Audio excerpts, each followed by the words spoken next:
সরকার সতর্ক করছেন, রাজ্যের মোট জনসংখ্যার প্রায় 27% মুসলিম। যদি সত্যি গরুর মাংস খাওয়া বন্ধ বা কমিয়ে দেয়, তবে বিকল্প হিসেবে মুরগি, খাসি এবং মাছের দাম মধ্যবিত্তের নাগালের বাইরে চলে যাবে। ফলে শুভেন্দু সরকারের এই চাল শেষ পর্যন্ত বুমেরাং হয়ে গ্রামীণ অর্থনীতিকে পুরোপুরি দেউলিয়া করে দেয় কিনা, সেটাই এখন দেখার।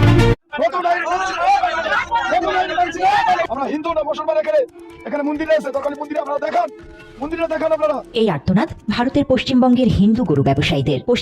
তবে এই ঈদে পশু কোরবানি নিয়ে কঠোর বিধিনিষেধ জারি করেছে পশ্চিমবঙ্গের বিজেপি সরকার। এই বিধিনিষেধকে এবার বৃদ্ধাঙ্গুলি দেখিয়েছেন আম জনতা উন্নয়ন পার্টির প্রধান হুমায়ুন কবির। বিজেপি সরকার আসায় যেন হিন্দু ভাইরাই বেশি বিপদে পড়েছে। মুসলিমদেরকে টাইট দিতে গিয়ে হিন্দু ভাইরাও আছে ক্ষতিগ্রস্ত হচ্ছে। বিজেপিকে আমরা ভোট দিয়ে আমরা তো ঠকছি, এখন আমাদের পেটে তো লাথি মারছে। আর এই যে কুরবানির উপরে আমরা তো ব্যবসা, এই ব্যবসা কোনো চলে না, কিন্তু কুরবানিটা বন্ধ করা মানে ব্যবসাটা বন্ধ। আমি চাই কুরবানি এবার গোমাতাকে পারা যাবে না, তাহলে বিহারে তো ফ্রি গরু দিতে পারতো। মোদি ফ্রি গরু দিতে পারতো, তো তাহলে তো আমরা সবাই সংবেদন করে আমরা তো গরু চালাতো। ওদের কুরবানিটা ওদের করতে দাও, আমরা বাঁচি। আমাদের আর ঘুম নেই, রাত্রে ঘুম নেই, চিন্তায় মাথা খারাপ হয়ে যাচ্ছে। আমি তো হিন্দু লোক, আমি তো দাস, আমি ব্যবসা করি খাই। মধু খেয়ে গরু কিনতে হবে, মধু খেয়ে। নাস্তিক যেমন শুভেন্দু অধিকারী সম্বন্ধে বিভিন্ন ডকুমেন্টারি এসছে, ডকুমেন্ট দেখা গেছে উনি একেবারে বাটি ভর্তি করে গরুর মাংস খাচ্ছেন। এ ধরনের ছবি দেখেছি, সত্য মিথ্যা আমি জানি না। স্টেটমেন্টও দিয়েছে একজন রাজনীতিবিদ। এখন যিনি গোমাংস খান তিনি তো পুত পবিত্র, মানে এরকম হিন্দু না। মানে হিন্দুদের অনেক বিতর্ক আছে গোমাংস খাওয়া নিয়ে, বলা হচ্ছে আগে আদিকালে খাওয়া হতো, আর্যরা খেতেন ইত্যাদি।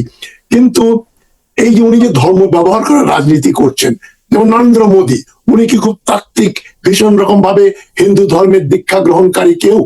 উনি যদি একেবারে খুব ধর্মপ্রাণ হিন্দু হতেন, তাহলে গুজরাটে যে ঘটনাটা উনি ঘটিয়েছিলেন, এই গুজরাট ম্যাসাকার বলে যেটা পরিচিত, সেটা উনি ঘটাতে পারতেন না।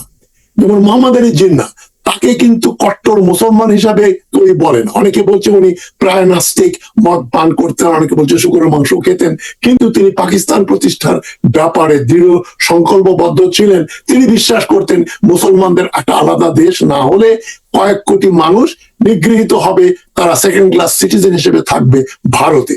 তখন জিন্নাহর এই বক্তব্যের যারা বিরোধিতা করতেন, ভারতে এই যে নরেন্দ্র মোদী প্রধানমন্ত্রী হবার পরে 2014 সাল থেকে এবং তার আগেই গুজরাটে যে ঘটনা ঘটলো, তাতে এখন অনেকেই মনে করেন জিন্নাহ ওয়াজ রাইট, যে একটা আলাদা না থাকলে সাধারণ জনগণের ধর্মীয় উন্মাদনা ব্যবহার করে যেভাবে 47 সালে কয়েক লক্ষ, বহু লক্ষ লোক মারা গেল, হিন্দু, শিখ, মুসলমান পার্টিশন নিয়ে।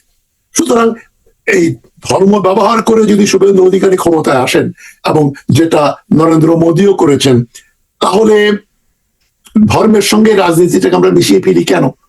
সাধারণ জনগণ যেটা ধর্ম বিশ্বাস করে, নেতৃবৃন্দ কিন্তু সেই ধর্মে বিশ্বাস করে না।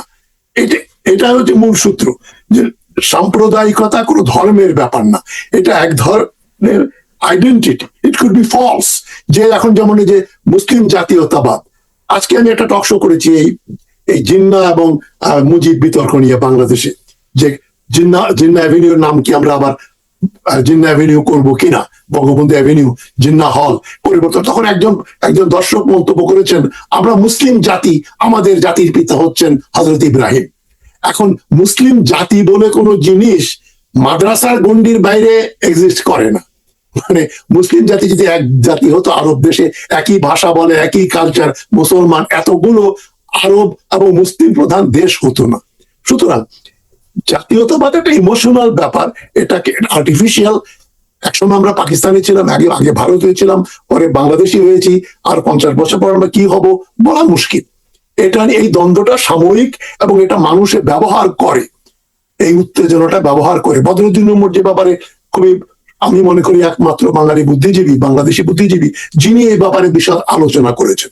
আমি ওনাকে আমার গুরু মনে করি। এর আগে বাংলাদেশে, ভারতের বাইরে অনেকেই এই ব্যাপারে আলোচনা করেছেন সাম্প্রদায়িকতা নিয়ে।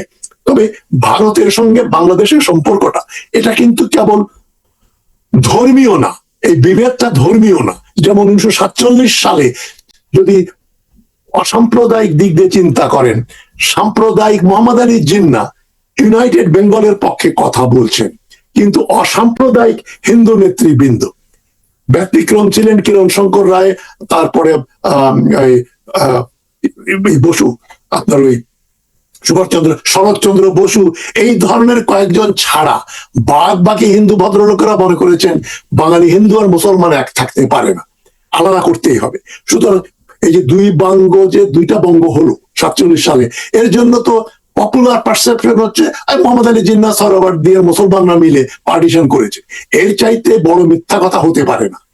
সুতরাং আমি ঘুরে ফিরে একই জায়গায় আমি আসছি। আমার নতুন বক্তব্য কিছু দেওয়ার এখন অবকাশ নেই। পূর্ব বাংলার সঙ্গে পশ্চিম বাংলার যে এখন বিরোধ, এই বিরোধটা না থাকলে যারা পশ্চিমবঙ্গ শাসন করবেন ধর্মীয় উন্মাদনা ব্যবহার না করলে তারা ক্ষমতায় যেতে পারবেন না। এবং পৃথিবী ব্যাপী দেখেন একটা দক্ষিণপন্থীদের উত্থান হচ্ছে। মার্কিন যুক্তরাষ্ট্র দেখেন ধর্ম, খ্রিস্টানিটি এগুলো নিয়ে এক ধরনের উন্মাদনা হয়েছে এবং সেটা ডোনাল্ড ট্রাম্প সেটাকে ব্যবহার করছে। কিন্তু শিক্ষিত লোকজন ওটা বিশ্বাস করে না। কিন্তু সাধারণ লোকজন মনে করে আমরা খ্রিস্টান এবং আমরা সাদা, আমরা কিন্তু ব্রাউন বা ইয়েলো বা অন্য কালোদের চাইতে আমরা শ্রেয়। এই ধরনের এক ধরনের এথনো ন্যাশনাল এক ধরনের সেন্টিমেন্ট অ্যানাউন্স করা হয়। হিটলার যেটা ব্যবহার করেছে সেই জিনিসটা কিন্তু ফিরে আসছে। ভারতে যে মুসলমানদের ব্ল্যাঙ্কেট করে বলা হচ্ছে বাবার কি আওলাদ, এরা সব মানে বাইরে থেকে এসছে, সব আক্রমণকারী, ইনভেডার্স। এটা এমন পর্যায়ে পৌঁছে গেছে যে সমস্ত যুদ্ধে রাজপুতরা মোগলদের কাছে পরাজিত হয়েছেন তাদেরকেও হিরো বানিয়ে, যেটা ভারতে হিন্দু ঐতিহাসিক বৃন্দ বলছে, যেখানে মোগলরা জিতছে, আকবর জিতে যাচ্ছেন, হিরো বানানো হচ্ছে রাজপুত মহারাজাদের, তাদের নামে ছবি বানানো হচ্ছে। আলাউদ্দিন খিলজিকে ডেমোনাইজ করা হচ্ছে কালচারালি, এই বলিউডের ছবির মাধ্যমে। সর্বত্র তারা ধর্মটাকে ব্যবহার করছে এক শ্রেণীর লোককে ধর্ম ব্যবহার করে ক্ষমতায় আসা, যাতে কংগ্রেস, কমিউনিস্ট পার্টি দেখেন সারা ভারতে লুপ্ত হয়ে গেল। এমনকি পশ্চিমবঙ্গ, যেটাকে বলা হতো দুর্গ, মানে কমিউনিস্টদের দুর্গ বা অসাম্প্রদায়িকদের দুর্গ, সে দুর্গের দেয়ালও ফাটল ধরল এবং শুভেন্দু অধিকার ধর্মীয় কার্ড ব্যবহার করে ক্ষমতায় আরোহণ করলেন। এজন্য আমাদের উদ্বিগ্ন হবার যথেষ্ট কারণ আছে। এখন বাংলাদেশিদেরকে যখন ওখানে যারা মুসলমান চিহ্নিত করছে তারা বাংলাদেশি অনুপ্রবেশকারী এই বলে তাদের বের করে দিয়ে ভোট ব্যাংক তারা বানিয়ে ফেললে হিন্দুদের, অনেকে ডিসএনফ্র্যাঞ্চাইজ করা হলো। এখানে আমি পুরো ব্যাপারটা একটা ধর্মীয় ব্যাপার না, এটা একটা রাজনীতি। আমার কথা বিশ্বাস করছি পশ্চিমবঙ্গে এই যে সবাই খুব সেকুলার, এটা কিন্তু বলা যায় না। যেটা আমি আগে বললাম, চন্দ্রনাথ বসু 1840 জন্ম, 1910 মৃত্যু। চন্দ্রনাথ বসু প্রথমে হিন্দুত্ব শব্দটা ব্যবহার করলেন, সেটা 1922 সালে বিনায়ক দামোদর সাভারকার লুফে নিলেন। সাভারকার নিজে কোনো ধর্মে বিশ্বাস করতেন না, ভগবানে বিশ্বাস করতেন না। এটা একটা পলিটিক্যাল ব্যাপার, কে এটাকে কিভাবে ব্যবহার করে। সোশ্যালিজম ফেল করছে, ন্যাশনালিজম ফেল করছে, এখন কমিউনালিজম বা হিন্দুত্ববাদ বা ইসলামিয়াত বা জুডাইজম বা খ্রিস্টান রাইট, এগুলোকে ধর্মকে ব্যবহার করে ক্ষমতায় আসার একটা সোজা সাপটা নিয়ম। এবং তারা জানে সাধারণ জনগণ তারা তাদেরকে ধর্মের কথা